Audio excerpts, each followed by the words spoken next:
नमस्कार, आदाब, जय भीम, सत श्री अकाल। मैं हूँ माजिद सिद्दीकी और आप देख रहे हैं फोकस हिंदुस्तान न्यूज़ चैनल। आज की ख़ास खबरें सब्सक्राइब करें, लाइक करें, शेयर करें। फिर आऊँगा एक ताज़ा खबर को लेकर माजिद सिद्दीकी।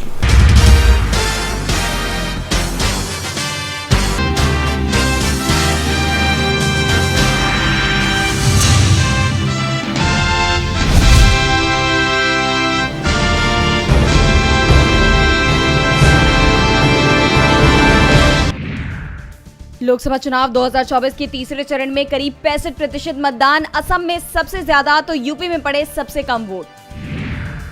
मनीष सिसोदिया की जमानत अर्जी पर आज सुनवाई, कोर्ट ने ईडी सीबीआई को दिया था नोटिस। लोकसभा चुनाव को लेकर बीजेपी ने बहाया पसीना, आज ओडिशा दौरे पर आएंगे रक्षा मंत्री राजनाथ सिंह, रायगढ़ का करेंगे दौरा। बिहार में तेज हुई सियासत, समस्तीपुर में सीएम नीतीश रोड शो कर शांभवी चौधरी के लिए मांगेंगे वोट, 13 मई को होगा चुनाव। शाहजहांपुर में आज अखिलेश यादव करेंगे रैली, सपा नेताओं ने कार्यक्रम स्थल का किया निरीक्षण, जिलाध्यक्ष बोले ऐतिहासिक होगी भीड़। चुनाव में गड़बड़ी का मामला आया सामने, बाड़मेर जैसलमेर लोकसभा सीट के एक बूथ पर आज फिर होगा मतदान। कर्नाटक के पूर्व मंत्री एचडी रेवन्ना की हिरासत आज होगी खत्म, दोबारा कोर्ट में पेश करेगी एसआईटी। हैदराबाद में आसमान से आफत बनकर गिरी बारिश, निर्माणाधीन अपार्टमेंट की दीवार ढही, 7 लोगों की गई जान। अरुणाचल प्रदेश में महसूस हुए भूकंप के झटके, रिक्टर स्केल पर 3.1 मापी गई तीव्रता। यूपी को मिलेगी राहत, दिल्ली राजस्थान को परेशान करेंगी चिलचिलाती धूप और गर्म हवाएं। एस्ट्राजेनेका का बड़ा फैसला, दुनिया भर से वापस मंगाई कोविड वैक्सीन, खुलासे पर मचे बवाल के बाद उठाया कदम। निज्जर की जान लेने के मामले में आरोपित 3 भारतीयों की अदालत में पेशी, कोर्ट के बाहर पहुंचे खालिस्तान समर्थक। फिलिस्तीन समर्थक प्रदर्शनकारियों ने एमआईटी पर बोला धावा, कई शिविरों पर किया कब्जा, यूरोप तक फैला विरोध प्रदर्शन। चूक गया पुतिन का निशाना, राष्ट्रपति जेलेंस्की की जान लेने की साजिश हुई नाकाम, रूस समर्थक 2 यूक्रेनी अफसर गिरफ्तार। ब्रिटेन की अदालत से नीरव मोदी को लगा झटका, कोर्ट ने खारिज की जमानत याचिका। सोना 200 रुपए चढ़ा, चांदी 700 रुपए उछली, इजरायल के फैसले का दिखा असर। 3 सालों में शुद्ध घरेलू बचत 9 लाख करोड़ रुपए घटी, परिवारों का लोन भी हुआ 2 गुना। पेटीएम में 2 और रिजाइन, सीबीओ के पद से हटे अजय विक्रम सिंह और बिपिन कौल। भारत के खिलौना निर्यात में गिरावट, भारत सरकार से मदद की मांग कर रही इंडस्ट्री। यात्रियों के लिए जरूरी खबर, आज करीब 56 ट्रेनें रहेंगी रद्द, कई गाड़ियों का बदला रूट।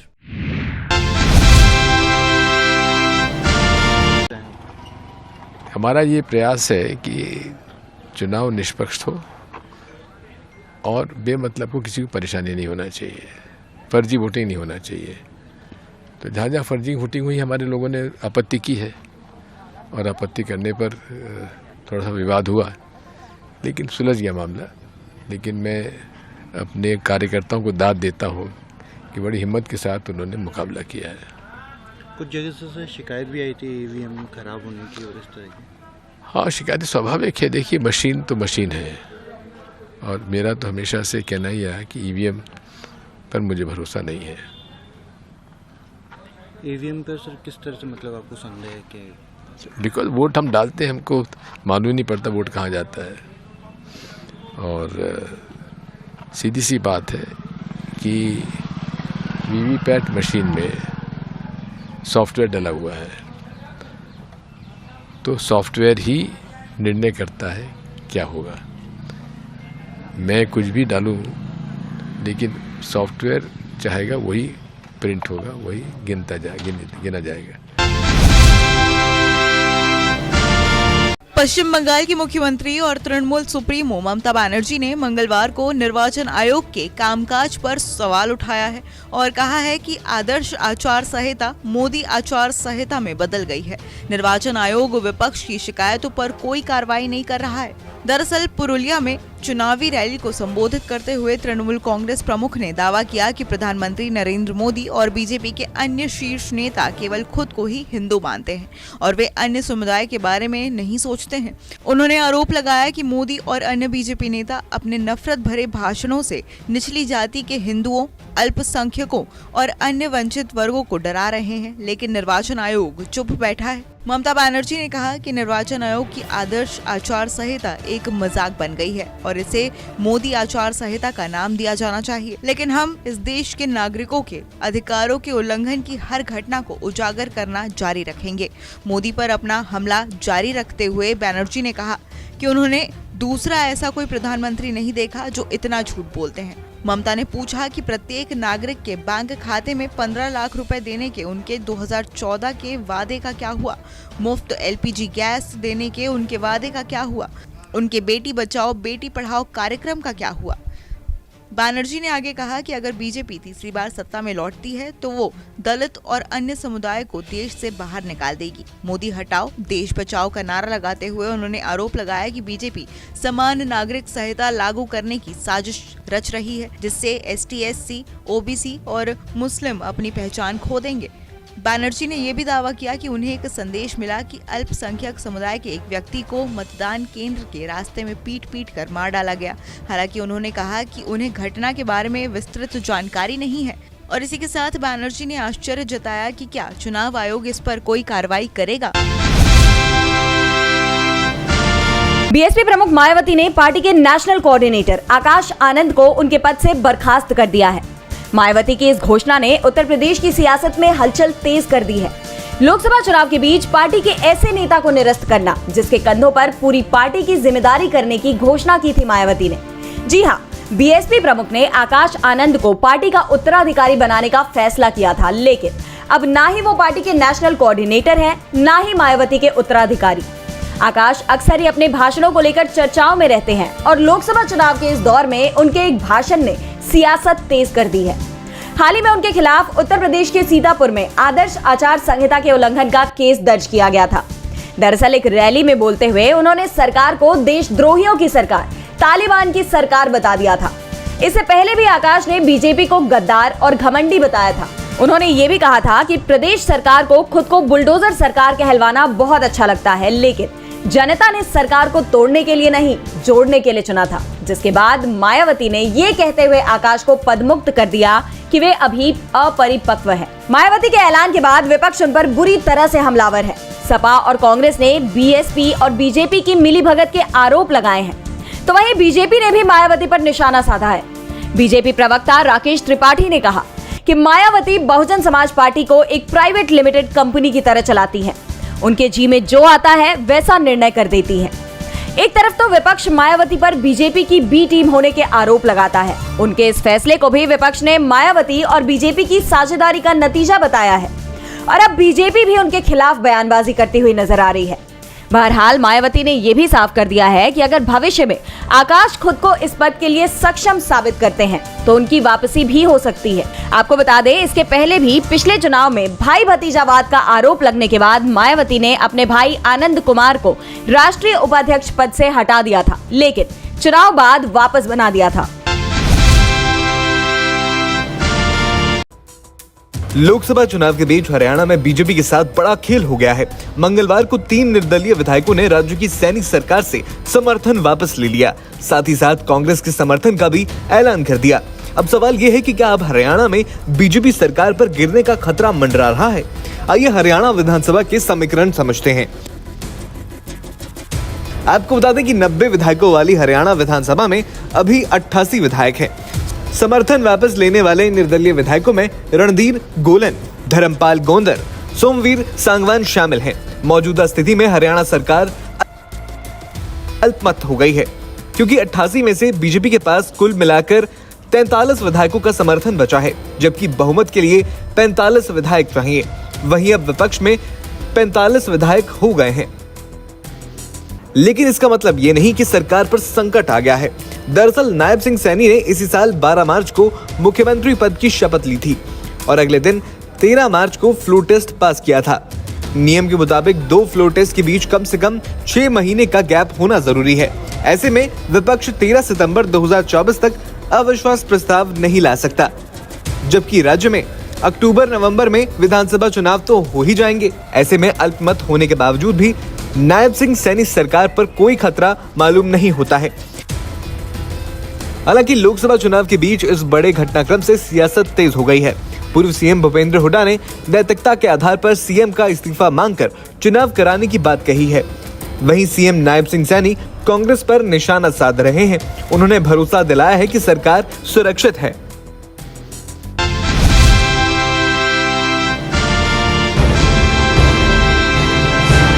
स्वामी जी, मैंने अपना आई साइट वीक हो गया था, जो मैंने पहले आई ग्रेड नहीं थी तो सप्तामृत, लोह, मुक्ता सुक्ति, त्राटक करके सही कर लिया था। लेकिन मैंने कोविड वैक्सीन जब लगवाई तो मेरी फिर आज तक आई साइट सही नहीं हो रही, आई ग्रेड से भी नहीं हो रही अब सही। ये वैक्सीनेशन ने तो करोड़ों ये वैक्सीनेशन बहुत बड़ा घोटाला है। जरूरी था या नहीं था, और उसके बाद कितने लोगों को हार्ट अटैक से डेथ हुई, लाखों लोग मार दिए इन्होंने, करोड़ों लोग। जितने कोरोना से नहीं मरे उससे ज्यादा लोग कोरोना की वैक्सीनेशन के बाद हार्ट अटैक से मरे, और ऐसे मरे टपाटप वरमाला पहनाई और उधर ये हुआ है, वरमाला पहनाते वहीं मर गए, जबकि सारे कोई बीमारी नहीं थी, ना हार्ट में ब्लॉकेज थी ना और कुछ था। कोई स्विमिंग पूल से वापस नहीं लौटे, कोई दौड़ते दौड़ते मर गए, बच्चे क्रिकेट खेलते खेलते, खिलाड़ी, कोई पुलिस की कोई फौज की भर्ती में गया, वहीं दौड़ते दौड़ते वहीं मर गया। ये वैक्सीनेशन के बाद हार्ट अटैक हो रहा है, वैक्सीनेशन के बाद आंखें चली गई, वैक्सीनेशन के बाद लोगों के कान खराब हो गए, वैक्सीनेशन के बाद शुगर हो गई, वैक्सीनेशन के बाद पैरालिसिस हुआ है, वैक्सीनेशन के बाद सफेद दाग हुए हैं, वैक्सीनेशन के बाद लोगों को आर्थराइटिस हुआ है, और जिनके लिवर किडनी फेलियर और कैंसर था, कैंसर रिकरेंस हुआ है। जिनको मैंने लीवर किडनी ठीक कर दिया था वैक्सीनेशन करा के, फिर दोबारा खराब करा लिया है। ऐसे कितने उपद्रव हैं, तो तूने तो थोड़ा ही उपद्रव देखा है, कोई नहीं ठीक कर देगा। स्वामी जी, मैं अभी जब अपना रूटीन चेकअप कराने गई तो मुझे थायराइड बता दिया। मुझे सिम्टम तो कुछ होते ही नहीं है और बीमारी बता देता है डॉक्टर। फिर बोल दिया, मैंने थायरोग्रिड खाई, 15 दिन में ही मेरा थायराइड सही हो गया। अब वो कोई ना कोई प्रारब्ध आ जाते, पता नहीं, वो थायरोग्रिड खाई ठीक होगी। तो स्वामी जी, दोनों बच्चों को मैंने वैक्सीन नहीं लगवाई, लेकिन हम पे प्रेशराइज्ड था कि आपकी सैलरी रोक दी जाएगी, वैक्सीन जरूर लगवाना पड़ा, इसलिए वो मैंडेटरी कर दिया था। ऐसा बहुत बहुत बड़ा उपद्रव हुआ है। मैं इसके ऊपर ज्यादा नहीं बोलूंगा क्योंकि इसमें विवाद होने की बहुत संभावनाएं है।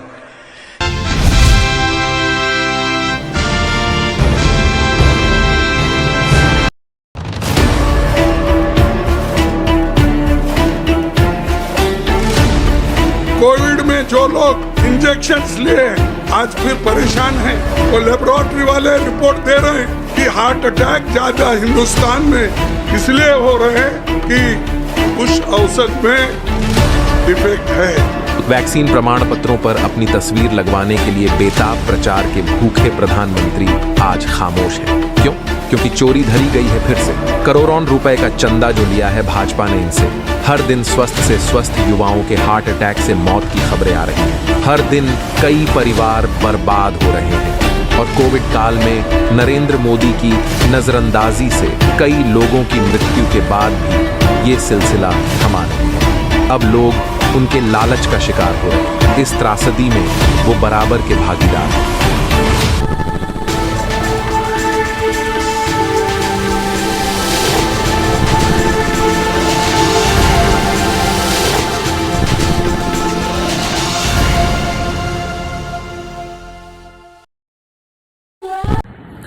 दोस्तों, आज मैं आपको बताने वाला हूं कि अगर आपकी बॉडी में मैग्नीशियम की डेफिशिएंसी हो जाए तो आपको क्या क्या प्रॉब्लम हो सकती है। सबसे पहले इंसोमेनिया, नींद ना आना, स्लीपिंग डिसऑर्डर, इंसान सारी रात करवटें बदलता है, नींद नहीं आती, स्ट्रेस लेवल, एंजाइटी बढ़ जाती है इससे, क्योंकि कोर्टिसोल हार्मोन को रोकने में मदद करता है। और अगर आपकी बॉडी में मैग्नीशियम नहीं है तो कोर्टिसोल बढ़ जाता है, जिसकी वजह से स्ट्रेस और एंजाइटी हो जाती है। मूड स्विंग्स, इंसान को पता नहीं चलता उसके मूड स्विंग्स होते हैं, थोड़ी थोड़ी देर में गुस्सा आना, थोड़ी थोड़ी देर में चिड़चिड़ापन होना, क्योंकि ये सेरोटोनिन हार्मोन को बढ़ने में मदद करता है। अगर आपकी बॉडी में less magnesium is equal to less serotonin, और सेरोटोनिन हैप्पीनेस का हार्मोन है। अलावा इसके ये फटीग को भी कम करता था। अगर आपकी बॉडी में मिनरल डेफिशिएट है, अगर आपकी बॉडी में मैग्नीशियम नहीं है, तो आपको थकावट बहुत जल्दी फील होगी, जरा सा काम करती है आपकी बॉडी थक जाएगी। पुअर डाइजेस्टिव सिस्टम, ये डाइजेस्टिव सिस्टम को भी मैनेज करने में बड़ा शानदार रोल प्ले करता है, और अगर इसकी डेफिशिएंसी है तो कॉन्स्टिपेशन, डायरिया जैसी प्रॉब्लम हो जाती है। माइग्रेन बहुत खतरनाक प्रॉब्लम है। माइग्रेन अगर डेफिशिएट है आपकी बॉडी मैग्नीशियम से, तो आपको माइग्रेन की प्रॉब्लम भी हो सकती है। ब्लड प्रेशर, अगर आपकी बॉडी में मैग्नीशियम कम है तो आपको ब्लड प्रेशर की प्रॉब्लम हो सकती है।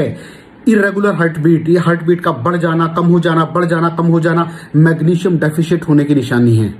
ऑस्टियोपोरोसिस, बोन हेल्थ वीक हो जाती है, क्योंकि आपकी बॉडी का 60% जो मैग्नीशियम है वो आपकी बोन्स के अंदर होता है। अगर आप बाहर से मैग्नीशियम नहीं ले रहे हैं तो आपकी बॉडी जो है वो हड्डियों में से लेना शुरू कर देती है, जिसकी वजह से ऑस्टियोपोरोसिस की प्रॉब्लम भी हो सकती है, आपकी हड्डियां कमजोर हो जाती हैं। और मसल क्रैम्पिंग, मसल क्रैम्प, नस पे नस का चढ़ जाना, मसल्स पे अकड़ जाना, बिल्कुल चलना मुश्किल हो जाता है। तो मसल क्रैम्पिंग भी तभी होती है जब आपकी बॉडी में मैग्नीशियम की डेफिशिएंसी हो। और दोस्त, हमारे यहाँ 90% से ज्यादा लोग मैग्नीशियम डेफिशिएंसी के शिकार हैं। कहां से मिलेगा मैग्नीशियम, कितनी मात्रा में लें, किस क्वालिटी का लें? तो उसका जवाब है वेस्टीज प्राइम CMD। इसके अंदर आपको भरपूर मात्रा में मैग्नीशियम मिलेगा, आपकी सारी प्रॉब्लम सॉल्व हो जाएगी। Thank you so much. दर्शकों, देख लिया आपने हमारे वीडियो को।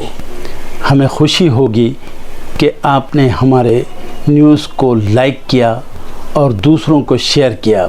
अगर अभी तक हमारे चैनल फोकस हिंदुस्तान को सब्सक्राइब नहीं किया है तो तुरंत सब्सक्राइब करें, कमेंट करें और बेल आइकॉन को प्रेस करें।